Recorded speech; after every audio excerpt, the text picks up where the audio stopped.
Второй день подряд в стенах Национальной библиотеки имени Ивана Папаскир проходят семинары и мастер-классы для преподавателей и методистов со всех районов республики. Это дает возможность абхазским учителям усовершенствовать свои знания в сфере преподавания истории, химии, математики, обществознания, биологии и даже изобразительного искусства. На протяжении 5 лет для проведения курсов в столицу приглашают лучших преподавателей из Северо-Кавказского федерального университета. Мероприятие организовано при поддержке Министерства просвещения республики.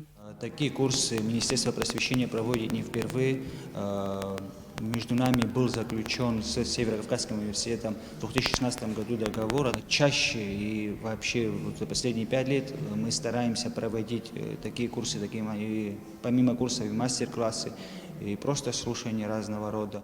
Семинары и лекции проходят в нескольких секциях. На первом этапе проводятся мастер-классы и тренинги в области биологии, химии, физики, алгебры и геометрии. Одно из самых главных преимуществ таких мероприятий – обмен опытом, подчеркивают и гости, преподаватели из КФУ.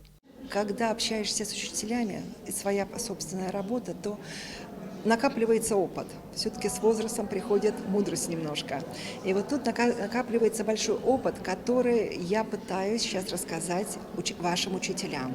Потрясающие люди, грамотные учителя, великолепные люди, очень приятно с ними работать. В мероприятии принимают участие около 300 учителей и методистов со всех районов республики. Многие из них уже несколько раз проходили подобные курсы. Но, несмотря на это, считают, что проводить такие мастер-классы нужно как можно чаще. Я считаю, что это очень хорошо, очень эффективно для любого педагога, как для такого неопытного, как я работаю только 3-й год, так и для тех педагогов, которые отработали 10 и 15 лет. Мы можем вынести отсюда очень много интересного.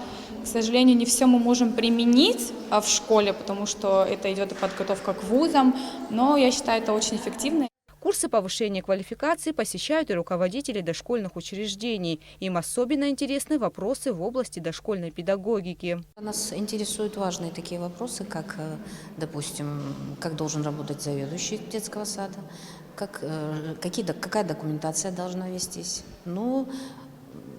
какое меню, там раскладка меню.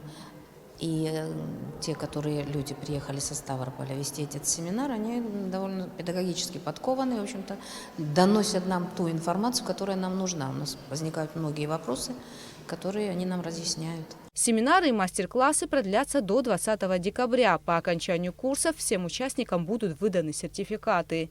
Гугут Савардания, Налгухава, Абхазское телевидение.